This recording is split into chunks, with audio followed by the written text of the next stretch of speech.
Ce programme vous est offert par Kadibir. Notre patrimoine, c'est vous. Lorsque j'élève ma voix à travers l'univers, c'est pour chanter les souffrances de la terre. Je chante pour les enfants qui n'ont pas de père. Je chante pour les amours perdus. Le football, une fois vulgarisé à Douala et dans les autres grandes villes, depuis son introduction en 1922 dans le pays, ce sport va gagner en popularité et en intensité, devenant à partir de 1930 un phénomène de société de plus en plus incontrôlable, avec des matchs s'achevant toujours en bagarre générale, autour d'un arbitrage jugé à tort et à travers, selon les seules appréciations plus ou moins fondées des supporters. Dans les écrits du défunt historien Tchanga Soter, Georges Goethe reconnaissait en ces termes: les arbitres étaient trop partiaux. Les villageois n'hésitaient pas à leur sauter dessus pour les tabasser. Des propos confirmés à nos confrères de TV5 Monde par Cyril Douala Goethe, le fils du défunt founding father du football camerounais. Quand les bagarres ont commencé, parce que quand une équipe perdait, c'est l'arbitre qui faisait les frais. On le tabassait bien. Nous qui avons connu de la misère, prêchons l'amour et l'unité.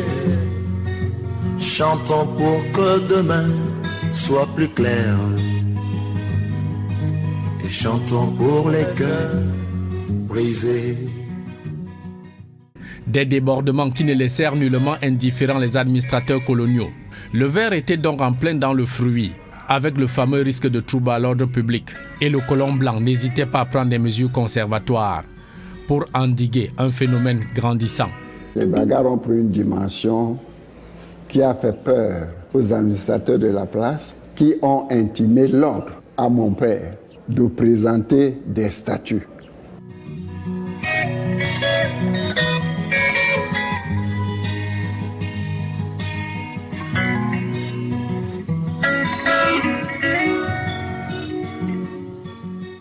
Dans le numéro 126 du journal La Gazette du Cameroun, du 15 juin 1936, paraissait déjà un article titré « Le danger du sport », rédigé du premier poète camerounais, Louis-Marie Pouka. Ce dernier déplorait le délire des jeunes à négliger leur cahier pour aller courir, se bousculer, se heurter, se disputer, une diablesse de petites balles qui tantôt se perdait dans une rigole ou se dissimulait dans la broussaille. Et curieusement, tous les joueurs la recherchaient avec une ardeur débordante.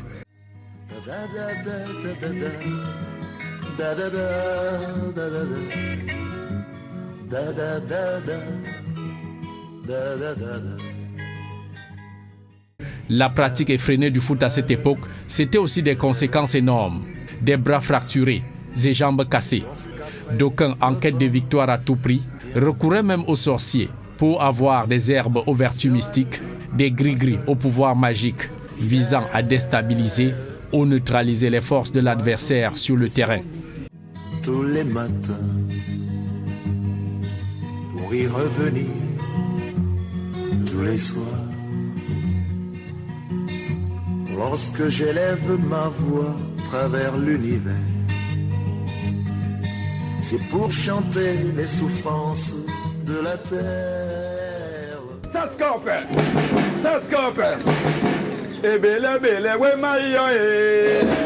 Désormais plongé dans une hystérie collective et populaire pour le foot, Georges Goethe et les autres acteurs s'activaient à mettre sur pied les règlements de la première fédération de football en 1934. Mais le père fondateur du football camerounais n'a jamais reçu la moindre reconnaissance. Mon feu père a été quand même le premier président de la fédération de football. Et les Blancs ne souffraient pas qu'un Noir vienne être leur chef. Alors ça créait des histoires, des tensions. Le Cameroun, vis-à-vis de mon père, a été ingrat.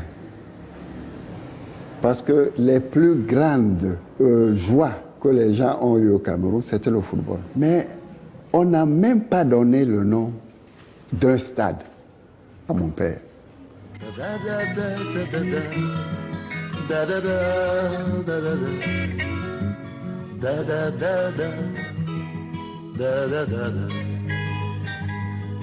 Près d'un demi-siècle après sa mort, les descendants de Georges Goethe vivent mal cette ingratitude d'État, incompréhensible et injustifiée pour un Africain, fût-il sierra-léonais, qui du moins a rendu d'énormes services à la pose des fondations d'un football camerounais, dont le pays tout entier et les dirigeants au pouvoir en tirent grand profit des exploits et lauriers de nos équipes nationales, en l'occurrence la sélection Fagnon, les Lions indomptables du Cameroun.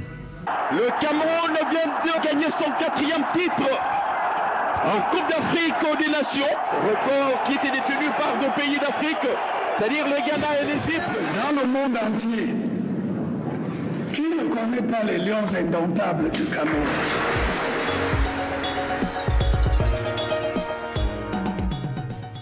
Ce programme vous a été offert par Kadibir, notre patrimoine, c'est vous.